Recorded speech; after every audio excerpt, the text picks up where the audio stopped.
So hello everyone की हालचाल, नमस्कार, सत श्री अकाल। मैं हूं आपका अपना फिटनेस कोच पुनीत। तो आज मैं लेकर आया हूं अपनी सेकंड सेशन, और ये वीडियो रहेगी as a client from beginner to pro कि आपको कैसे मैनेज करना है। आप फर्स्ट टाइम वर्कआउट कर रहे हो एंड क्या कुछ चीज़ें आपको ध्यान में रखनी है। एक्सरसाइजेज आपको बहुत मिल जाएंगी यूट्यूब पे कि आपको बिगिनर हो, आपको क्या एक्सरसाइज करनी चाहिए, क्या अवॉइड करना चाहिए, ये वो। लेकिन मैं पूरा शेड्यूल बताऊंगा आपको कि आपको अपना पूरा शेड्यूल कैसे सेटअप करना है। कई स्टूडेंट्स होते हैं, कई जैसे हाउसवाइफ होती हैं, तो उनको इतनी नॉलेज नहीं होती इन चीज़ों की कि हम कैसे क्या शुरुआत करें। पर्सनल ट्रेनिंग नहीं ले सकते हम स्टार्टिंग में, अफोर्ड नहीं कर सकते।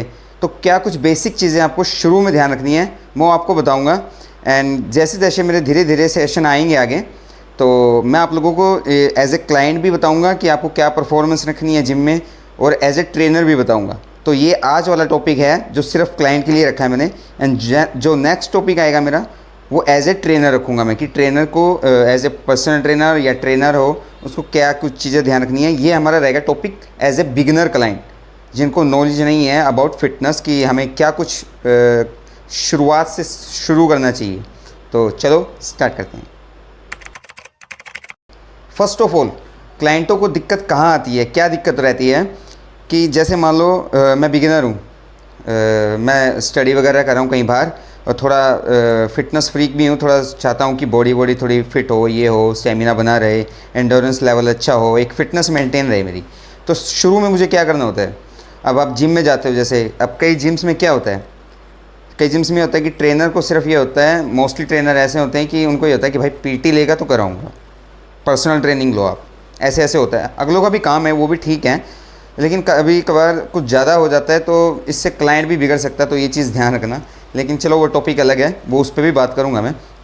तो फर्स्ट ऑफ ऑल आप लोगों को क्या ध्यान रखनी है, जो मैंने पिछली वीडियो में बताया था कि आप जिम में जाओगे ओनर और ट्रेनर को, कि आप किस चीज़ से कितना हैवी वर्कआउट, कितना हैवी वेट आप उठा सकते हो, आपकी अभी है स्टेमिना है, जितना आप हैवी जो भी है चीज़, वेट ट्रेनिंग वगैरह इतना कर सकते हो आप, यानी कि मैं इतना वेट उठा सकता हूँ, इससे ज़्यादा नहीं।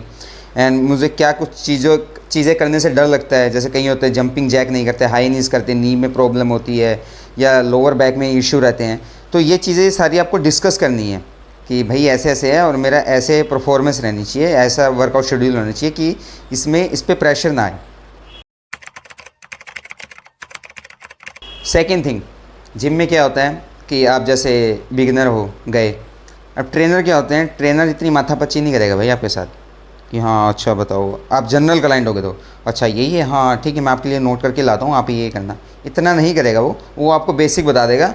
कई बार तो ऐसा भी होता है कि वो सीधा आपको कह देगा कि ट्रेडमिल करो 20 मिनट, और उसके बाद आते ही आपको कराएगा वेट ट्रेनिंग कि भाई चेस्ट मार, बैक मार, ये कर, लेग पुल डाउन कर, वो कर। तो ऐसे नहीं करना, ठीक है। अपने को क्या चीज़ ध्यान रखनी है कि 10 से 15 मिनट करनी है आपको cardio in the sense body थोड़ी वार्म करनी है, वार्म अप वगैरह करना है। एंड इसमें आपका रहेगा ये भी नहीं कि 15 मिनट सिर्फ ट्रेडमिल करनी है, इसमें आप कोई भी 2 ऑप्शन कर लो, जैसे ट्रेडमिल साइकिल हो गया या क्रॉस ट्रेनर हो गया, और भी काफ़ी बहुत कुछ इक्विपमेंट आते हैं। तो आप वो सब कुछ ट्राई करने की कोशिश करो। उसके बाद जो बॉडी वेट एक्सरसाइज होती हैं वो ट्राई करनी है आपको, वो करने की ट्राई करनी है, जो अपने खुद के वेट से हम जो कर सकें, हल्का सा, जैसे पुशअप हो गया, स्क्वाट्स हो गया या पुलअप हो गया, ये चीज़ें ट्राई करने की कोशिश करनी है आपको।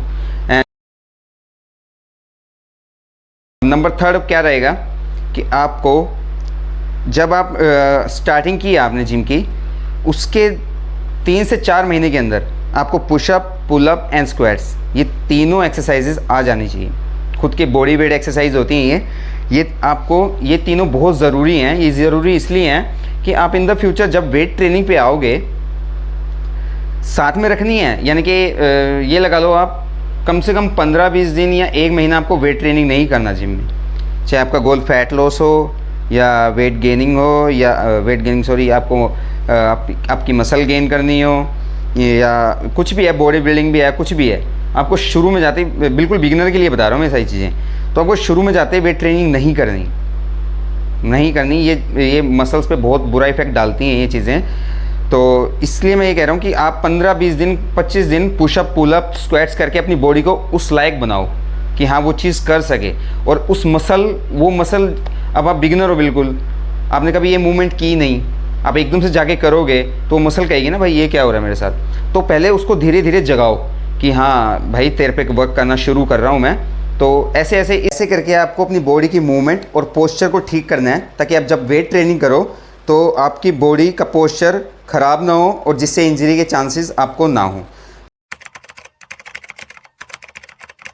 अब नंबर 4 पे आते हैं। नंबर 4 में ये रहेगा कि आपकी कंसिस्टेंसी बहुत ज़रूरी है, आपको रेगुलर रहना बहुत ज़रूरी है।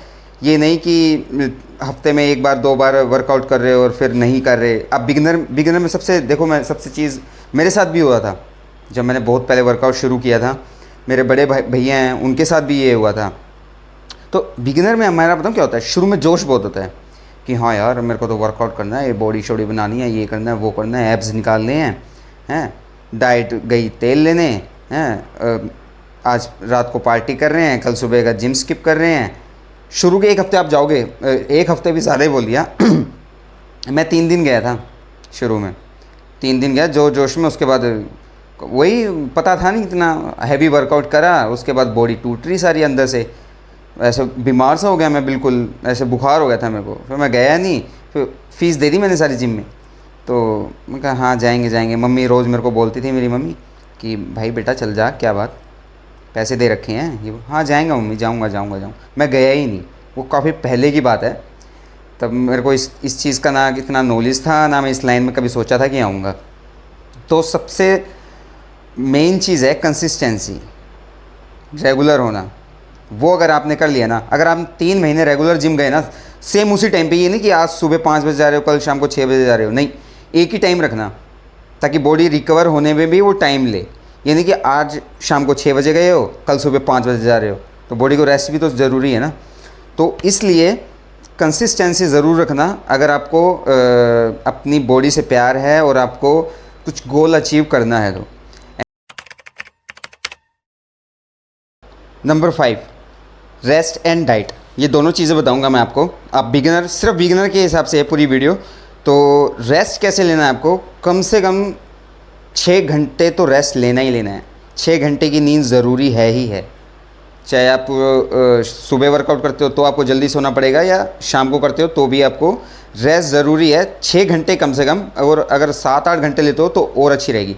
इससे क्या है, बॉडी की जो मसल होंगी ना, उनकी रिकवरी अच्छे से होगी अगर आप उनको रेस्ट दोगे तो। एंड सेकेंडली डाइट में ये मैं कोई डाइट अब चार्ट बना के तो बता नहीं सर आपको। डाइट में ये रहेगा आपका कि प्रोटीन, कोशिश करना हर डाइट में आपका प्रोटीन हो, ठीक है। प्रोटीन ज़रूरी है खाना। वो क्या है, मसल को स्ट्रेंथ देता है प्रोटीन। आप कहीं बोलते हो प्रोटीन, कई फीमेल बोलती है प्रोटीन थोड़ा ना खाएंगे सर हम, ये थोड़ा ना, हमें बॉडी थोड़ा ना बनानी। तो भाई protein is the part of diet. वो आपकी मसल वीक होती है ना, जहाँ का वर्कआउट करते हो आप, तो वहाँ पर जाके उस मसल को स्ट्रेंथ देता है। प्रोटीन का ये काम होता है, वो स्ट्रेंथ अपने मसल को जो होता है वो स्ट्रेंथ देता है, ना कि कोई मोटा करता है, ऐसा कुछ नहीं होता। कार्ब्स खाओगे उससे अपनी बॉडी में मसल गेन होता है। प्रोटीन का भी रोल होता है, प्रोटीन का मेजरली जो रोल होता है वो स्ट्रेंथ देना होता है मसल को। तो कार्ब्स भी रखना है, क्योंकि कार्ब्स इसलिए ज़रूरी है कि बॉडी में एनर्जी कार्ब्स की वजह से आती है। अब कई क्या होते हैं, नहीं चावल नहीं खाऊंगा मैं, कई जो जैसे हेल्दी लोग होते हैं फैट लॉस के लिए, चावल नहीं खाऊंगा, रोटी छोड़ देते हैं। भाई रोटी तो कौन छोड़ता है यार। बाकी ये चीज़ें मत करो। और किसी को देख के बड़े बड़े सेलिब्रिटी हो गए वो करते हैं, चीज़ें करते हैं, लेकिन भाई फिर उनका लाइफस्टाइल भी अपना जैसा होता है, अलग ही होता है उनका। तो कार्ब्स नहीं कि छोड़ना है आपको, रखना है कार्ब्स भी। एनर्जी कहाँ से आएगी, जब जिम में वर्कआउट करोगे 1-1 घंटा, तो बॉडी में स्ट्रेंथ भी तो होनी चाहिए ना उसको झेलने के लिए, स्टेमिना भी तो होना चाहिए ना। तो रेस्ट एंड डाइट मैं दोनों बता चुका हूँ, शॉर्ट में बताया मैंने।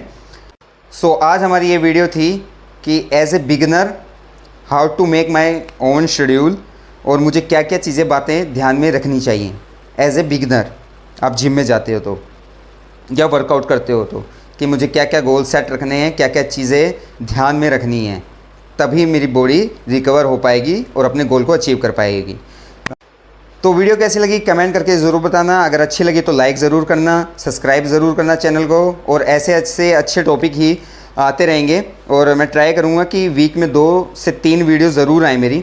और जैसे ये टॉपिक था कि एज ए बिगनर कि मुझे क्या कुछ बातें ध्यान में रखनी होती हैं जिम में, तो वो है। एंड इस पे जिससे जो अगला टॉपिक आएगा वो रहेगा कि एज ए ट्रेनर, मैं बिगनर ट्रेनर हूँ, आज ही मैंने सर्टिफाइड हुआ हूँ या जिम में एज ए कोच लगा हूँ, ट्रेनर लगा हूँ, तो मुझे क्या क्या चीज़ें ध्यान में रखनी चाहिए वो नेक्स्ट वीडियो में आएंगी। तो प्लीज़ आप लोगों का प्यार और सपोर्ट बनाए रखना। बाकी मिलते हैं अगली वीडियो में। जय। Everybody knows that I'm breaking down. Everybody knows I ain't faking now. Everybody knows my heart's vacant now. Yeah, she hates me now. I made mistakes, but now I don't